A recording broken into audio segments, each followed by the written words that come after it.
That 1% fee therefore costs you about $215,000. That's a lot of money.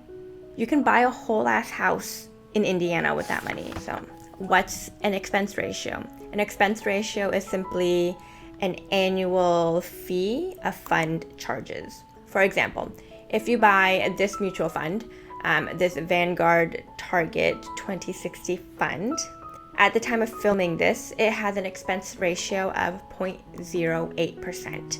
So if you, for example, your account has $10,000 in it, you would pay $8 per year in fees to invest within this target date fund. Let's look at the expense ratio of the ETF I showed earlier. So this ETF, the Vanguard Total Stock Market ETF, the VTI, this ETF is tracking the entire US stock market, and the expense ratio is currently 0.03%. So let's do the math. If you had $10,000 invested within this ETF, you would pay $3 per year to be invested within it. And let's look at the expense ratio of an index fund. So the one I showed earlier is the Fidelity Zero Total Market Index Fund, the FZROX. So this mutual fund tracks the total US stock market again. So this expense ratio is 0%. Yes, zero. Actually, the fund loses money by keeping this fund free, but it's like a lead magnet, right, to get people into the door, like Costco's chicken.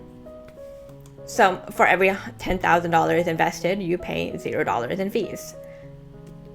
Whatever, I'll take it, just like I buy Costco's $5 chicken. Anyways, generally, the more hands-off you are in managing your investments, the more you're paying someone else to do it, right?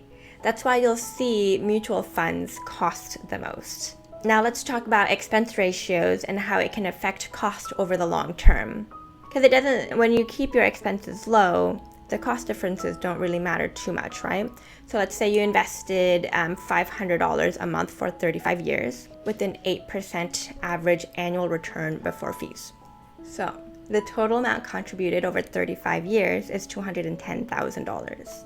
Now, let's see how this grows with the different expense ratios. Okay, with a 0.08% fee, like the VTTSX, you'd end up with about a little over $1 million and $52,000. $1,052,000. With an expense ratio of 0.03%, like the VTI, you'd end up with $1,064,000 roughly. With an expense ratio of $0, like the VZROX, you'd end up with $1,071,000.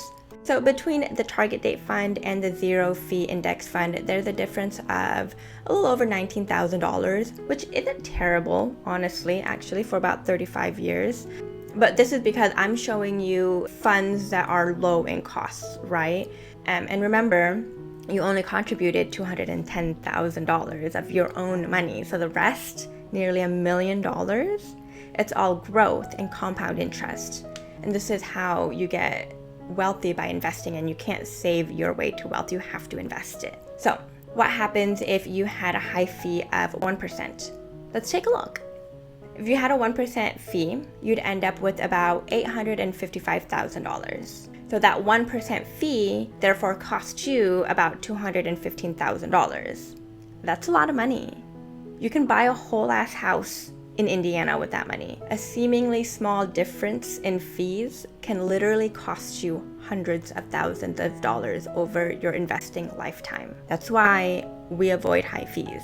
Now, I can't stress this enough. You have to pay attention to expense ratios.